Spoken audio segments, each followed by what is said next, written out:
check it out, walk around, and not be talking the whole time. So that is our job today, to teach you about Great Race and to congratulate these drivers on starting a lifetime adventure, which is very special about Great Race. It is a bucket list item for many people.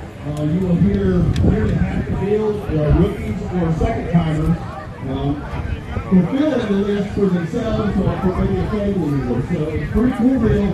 Great Race been going on since 1983. So Scott, if you would quickly just tell us how the rally works, and then I'm going to get into this list. All right, you know, quickly is the hardest part to explain this. So it works. This is not the Cannonball Run. This is not a car show that travels across country. It turns into all of those things, but that is not the intention. It is truly a rally course. The racers, 30 minutes before they set out in the morning, get a map of directions. They are turn-by-turn directions, step by step. The thing that is off of there, if you print one out on Google, it's going to tell you how long it will take you in your miles to get there. That is not on these maps.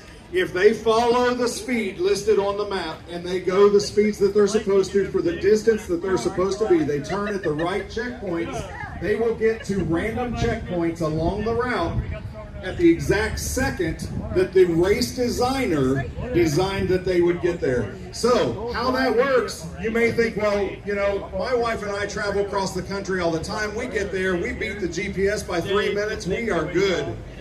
That's great, and I do that too, but that you're going to be 3 minutes off on your race route. Not only do you have to follow the directions exactly to get to the random checkpoint that you have no idea where it is, but if you get stuck at a stop sign for 12 seconds and the map says you're supposed to be there for 9, you are now off 4 seconds. Simple math for a reason. So, you're 4 seconds off. Your navigator has to figure out how fast do I have to go to make up that race time in 4 seconds. That's not 4 seconds on a stopwatch. You're supposed to be going at map speed, which means you may be going 40 miles an hour. You're off in 4 seconds from 40 miles an hour. You've got to make that up at 45 miles an hour. So, the race is designed about 10 miles an hour under the posted speed limit. That gives each driver a gap to be able to catch that up. It may be timed. You may have to sit at 20 miles an hour for 2.5 minutes. You have to hold a vintage car with vintage technology of the era of the time that cars were living at that speed. You know if you bring these cars 20 miles an hour going up the hill for 2.5 minutes, it's not easy. It's going to be toe over 2 miles the entire time fighting that car. The navigator driver has to keep track of that to make sure that when you pop over that hill and you hit that random checkpoint, that you are there at the exact second. That's awesome. At the end of the day, you get your score, and all these cars cheer. You look at these cars, especially. I just have to look at the front. No, we're doing the same thing.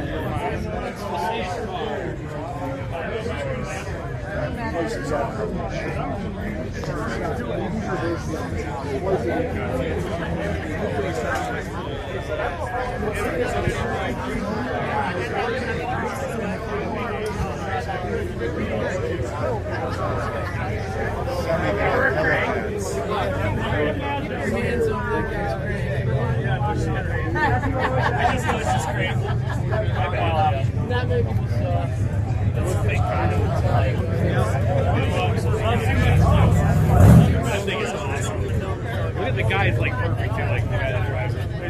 But the cool part about it, he said they got on. It's like a fucking ATV, but no brakes in front. Where are the brakes at? The size of the fucking party, it's a Let me experience. Downtown Bloomington. You lost it. That happens all week long. It takes all the teams working together to keep these cars running. They have to travel with whatever parts they're going to have for the entire race. They have support crew that follow them on the interstate. They can't interact with the racers during the day. They go a different route.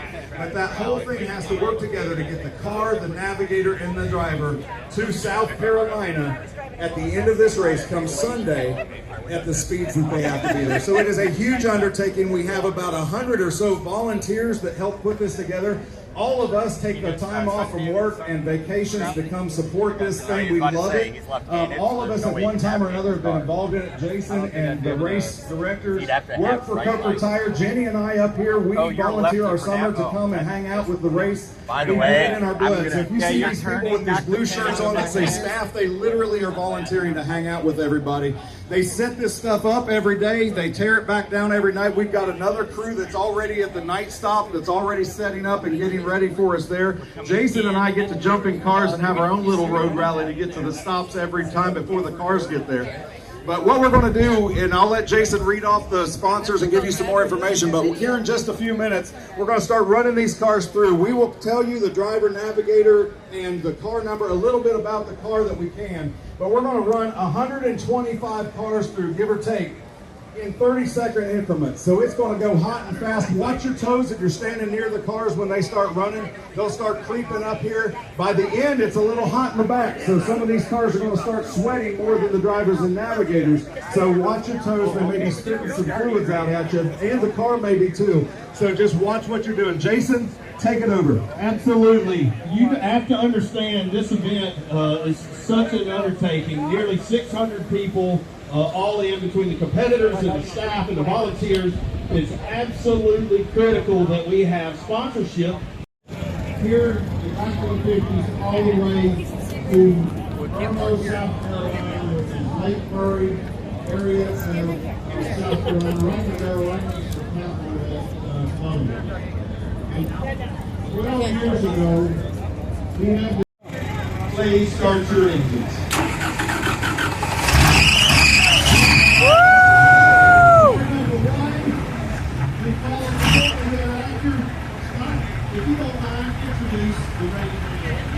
Ladies and gentlemen, here we go. High school sweetheart. And first is a Fairport, New York.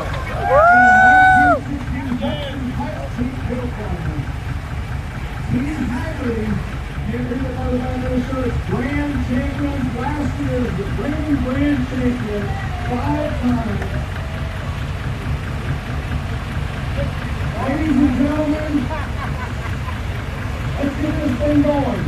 5, 4, 3, 2, 1. Woo! All the best! All the best!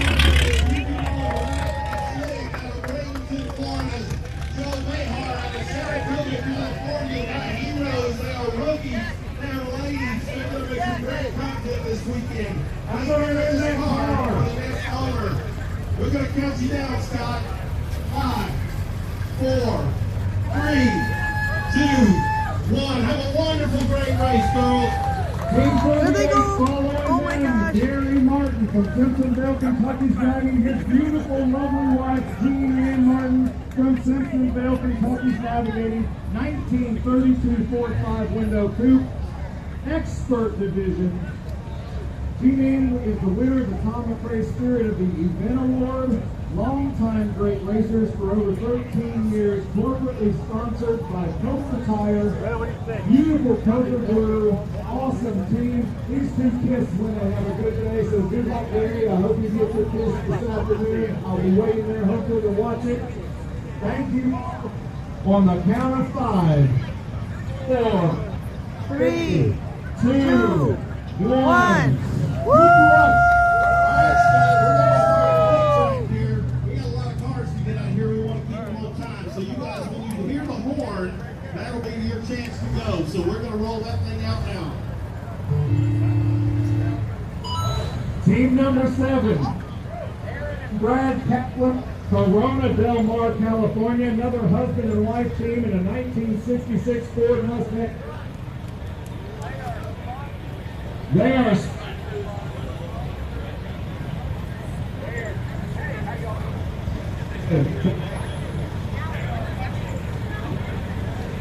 They are sponsored by McAllister's Auto Transport. Great company, helps these drivers get these cars to and from the race. Expert husband and wife Erin's actually driving. Brad gets to tell her what to do for 1 week out of the year. So, ladies and gentlemen, we're going to try. I'm going to start at 5. You can join along with me. On the count of 5. 5, 4, 3, 2, 1.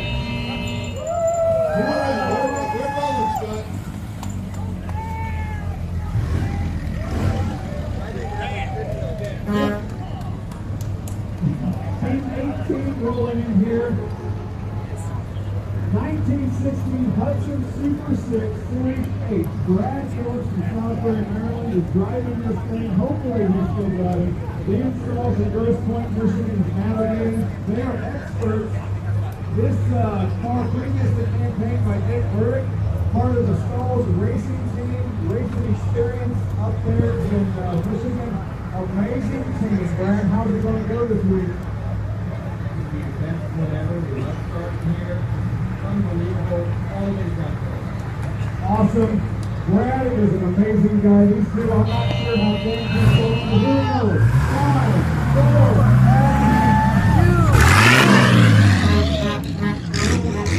Have the horn because we can't stop jabbering about all these cool cars. So it's really a safety net there. I want to introduce everybody to Dan Ehrman and tell you why he and his family are waving the green flag here to start the 2025 Hidden Straight Race. There was a contest to help raise money for Wayne Carini's charity, the Autism Families of Connecticut. And Dan won the auction to have dinner with Wayne on Thursday night at the Great Race opening banquet. And part of that package was also to wave the green flag here at the start. Hold up a minute. He won with a bid of $1,250, and he told me he wanted to double it to $2,500. And I called Wayne and told him about that, and he said, "Hey, can I have a couple extra seats at the table with Wayne for doing that?" I said, "Absolutely." And Wayne was so impressed, he matched his $2,500, so it became $5,000 to the Autism Families of Connecticut. And those of you that know Wayne Carini from Classic Cars, he was here in town Thursday night.